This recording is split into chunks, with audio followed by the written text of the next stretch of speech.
ప్రస్తుతం మనతో పాటు కూడా JAC chairman RTC JAC chairman Shankar Naik గారు ఉన్నారు. ఆయనతో మాట్లాడే ప్రయత్నం చేద్దాం. సో ఇప్పుడు అసలు ఏంటి ఈ యొక్క సమ్మెకి దిగడం కోసం నోటీసులు అయితే ఇవ్వడం జరుగుతుంది అంటే గతం నుంచి మీ పోరాటం అనేది చేసుకుంటూ వస్తున్నారు. అసలు మీకు న్యాయం జరుగుతుంది అనిపిస్తుందా?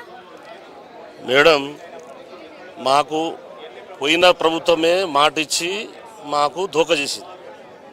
మేమేమనుకున్నాం, ఈ ప్రభుత్వంతో కాదు, ఈ ప్రభుత్వం ఇంతే, ఈ ప్రభుత్వంతో కాదు అని చెప్పేసి కేసీఆర్ని ఫామ్ హౌస్లో కూర్చోబెట్టినాం.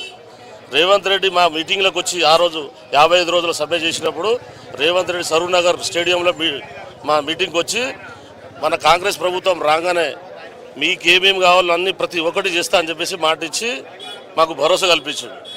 అప్పుడు భరోసా కల్పించినప్పుడు మేమేమి చేసినాం, సరే కాంగ్రెస్ని గెలిపిస్తే మన ఉన్న సమస్యలను తీరుస్తాడని చెప్పేసి ఆయన ఒక పెద్ద మనసుతో కాబోయే ముఖ్యమంత్రి లాగా మాట్లాడుతున్నా అని చెప్పేసి ఆ రోజే మేము అనుకొని కార్మికులు, డ్రైవర్, కండక్టర్, ఇంట్లో ఫ్యామిలీ అంతా ఉంటారు కదా, ప్రతి ఒక్కరు మేము ఆ రోజు అందరం పబ్లిసిటీ చేసినాం. కాంగ్రెస్ని గెలిపించుకుందాం, కాంగ్రెస్ని గెలిపించుకొని మన సమస్యలను తెలుసుకుందామని చెప్పేసి ఆ రోజు గెలిపించుకొని ఇవాళ 2.5 సంవత్సరాలు అవుతుంటే మమ్మల్ని ఈయన కూడా కేసీఆర్ చేసినట్టే చేస్తూ ఉన్నాడు.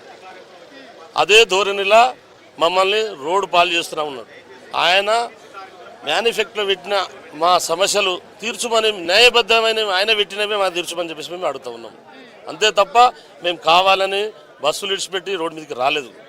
మేము 2 సంవత్సరాల నుంచి మా నాయకులు తిరగని ఎమ్మెల్యే లేడు, తిరగని ఎంపీ లేడు, తిరగని మంత్రులు లేరు, ప్రతి ఒక్కరి దగ్గర. కాంగ్రెస్ ప్రభుత్వం మేనిఫెస్టోలో అసలు మీకు ఏమేమి ఇస్తామని చెప్పింది, ఇప్పటివరకు అసలు ఏమి ఇచ్చింది? ఏమంటారు, ప్రభుత్వంలో విలీనం చేస్తా అని చెప్పారు. ఇంకోటి మా యూనియన్లు మాకు ఇస్తా అని చెప్పారు. ప్రభుత్వ ఉద్యోగులతో సమానంగా జీతభత్యాలు ఇస్తామని చెప్పారు. అవుట్ సోర్సింగ్ లేకుండా డైరెక్ట్ ఇంప్లిమెంట్, ఒక డ్రైవర్గా, కండక్టర్గా, ఇవన్నీ ఇంకా రకరకాల ఇవన్నీ ఇచ్చారు.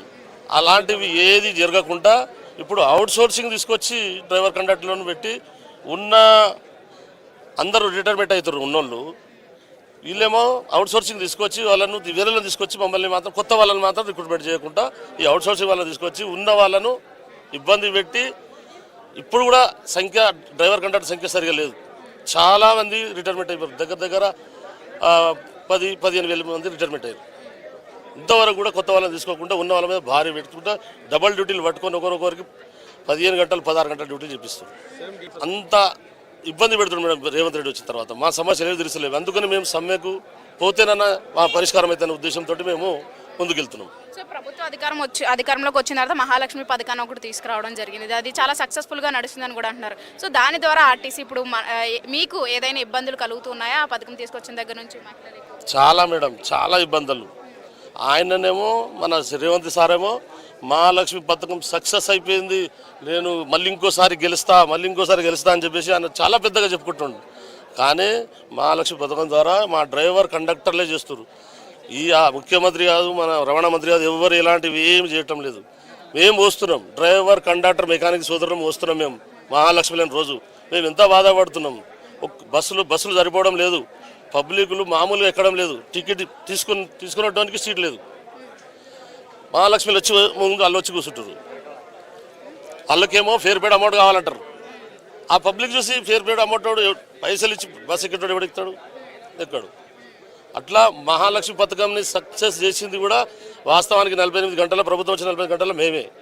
అది క్రెడిట్ మాకు దక్కాలి, కానీ క్రెడిట్ మన సార్ తీసుకుంటుండు. అది చాలా అన్యాయం. అది మాకు మహాలక్ష్మి పథకం పెట్టినప్పుడే అనుకున్నాం, సరే మనం సక్సెస్ చేసినాం కదా, మన బాధలన్నీ తీరుస్తాడని చెప్పేసి మేము అందరం చాలా ఖుషిగా కష్టమైనా సరే చేద్దాం అని చేసి సక్సెస్ చేసి చూపించిన మేడం. ఆ క్రెడిట్ ఏమో ఈరోజు మా అక్క చెల్లెలు కోపం వస్తే బస్ ఎక్కి పోతుర్రు, ఇక్కడ పోతుడు, అక్కడ పోతుడు, మంచిగా ఉన్నారని చెప్పారు. మేము బాధలు ఉన్నాం చాలా. డ్రైవర్, కండక్టర్, మెకానిక్ చాలా బాధలు ఉన్నాం మేము. వాళ్ళ కష్టాలు మేము మోస్తున్నాం. మా బాధలు తెలవడం లేదు ఎవరికి. ఇచ్చిన ఒక్క హామీని కూడా అసలు కాంగ్రెస్ ప్రభుత్వం ఒకటేమి తీర్చింది మేడం. అది ఏమంటారు, మన బాండ్ డబ్బులు ఉండే బాండ్ డబ్బులు ఉండే అది ఒక్కటి ఇచ్చిర్రు.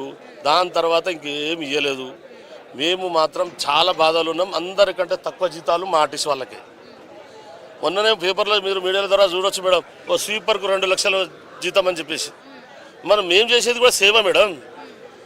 ఇప్పుడు పోలీసు వాళ్ళకి ఎట్లా చూస్తారో, మన ఆసుపత్రికి ఎట్లా చూస్తారో, ఈ ఆర్టీసీ సంస్థను కూడా అట్లనే చూడాలి. మిమ్మల్ని ఇలా ఉంచితే కనుక మిగతా డిపార్ట్మెంట్స్లో ఉన్న వాళ్ళందరూ కూడా కాంగ్రెస్ ప్రభుత్వం బాగానే పనిచేస్తుందని చెప్పేసి కూడా వినిపిస్తుంది. సో వాళ్ళ పరంగా చూసుకుంటే 2 సంవత్సరాలు అధికారంలోకి వచ్చినది కాంగ్రెస్ ప్రభుత్వం ఎలా పనిచేస్తుంది అనిపిస్తుంది?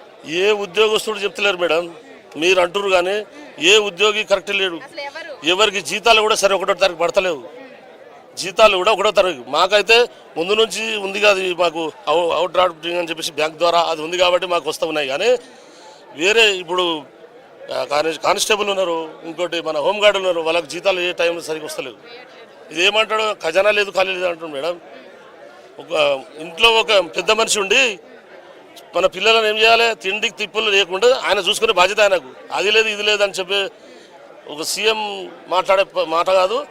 మేము మాత్రం మా మహాలక్ష్మి ద్వారానే ఆయన ఇప్పటి వరకు ఉన్నాడు. రేపటి నాడు మాత్రం మా సమస్యలు తీరిస్తే మళ్ళీ ఇంకోసారి ఆయన సీఎం సీట్లో మేము కూర్చోబెడతాం, ఆర్టీసీ కండక్టర్ డ్రైవర్లు. ఎందుకంటే మాది మామూలు ఇది కాదు, ప్రచారం కాదు, ఓటర్ కాదు, మేము షూటర్లము మేమే, ఓటర్లము మేమే. రేపటి నాడు మళ్ళీ ఇంకోసారి ఆయన సీట్లో కూర్చోవాలంటే ఖచ్చితంగా ఆర్టీసీ కండక్టర్ డ్రైవర్లు ఈ సమస్యలు ఎందుకు చూసి ముందు సరిస్తారు. మీ సమస్యలు అసలు చూడట్లేదు కానీ ఇక తెలంగాణ బ్రాండ్ ఇమేజ్ మాత్రం పైకి తీసుకెళ్లే విధంగా ఇప్పుడు మిస్ ఇండియా ప్రోగ్రామ్స్నే కావచ్చు, గ్లోబల్ సమ్మిట్ అది కూడా ఏర్పాటు చేస్తుంది. సో దీనిపైన ఏ విధంగా భావిస్తున్నారు ఆర్టీసీ కార్మికులందరూ? మేడం, గ్లోబల్ సమ్మిట్ మా ఊరు దగ్గరనే, మహేశ్వరం పక్కన కందుకూరు. ఆ కందుకూరు వాసిని నేను, నా పొలం కూడా దాని పక్కనే ఉంది. మేము డియర్నే ఎక్కడే. కానీ అదేంది, దానిలో ఉపయోగము ఏం లేదు మేడం. ఉంటే అక్కడ ప్రాంతానికి ఉంటుంది కానీ ఆర్టీసీ డ్రైవర్ కండక్టర్లకు ఏముంటుంది? ఇప్పుడు మూసీ నది చేస్తా అంటున్నాడు, సరే అది ఎంతో కొంత లాభం అవుతుంది కానీ పనికొచ్చేవి చేయకుండా ఇవన్నీ చేసి ఉన్న డబ్బులంతా వృధా చేసి ఇప్పుడు మాకు ఇవ్వాల్సిన ఎంత, ప్రతి నెల 350 కోట్లు ఇవ్వాలి. మాకు ఇస్తనే లేడు. మరి అది ఇవ్వాల్సిన ఇవ్వక చేయరాని పని చేసుకుంటూ ఉంటే అది ఏడా అభివృద్ధి అవుతుంది మేడం? గ్లోబల్ సమ్మిట్ తోటి మాకైతే ఎలాంటి లాభం లేదు. మిస్ ఇండియా కానీ మెస్సీ రావడం కానీ వీటి వల్ల కూడా తెలంగాణకి ఎలాంటి ఉపయోగం లేదు? ఏం లేదు మేడం, అటువంటి దానికి కాదు. ఫస్ట్ ప్రజలు వీళ్ళు సుఖంగా ఉన్నారా, వీళ్ళకి కావాల్సిన చెందుతున్నాయా? కార్మికులు ఉంటారు, ఆర్టీసీ కార్మికులు ఉంటారు, బయట కార్మికులు ఉంటారు, పరిశుద్ధ కార్మికులు ఉంటారు, వీళ్ళందరూ ఉంటారు.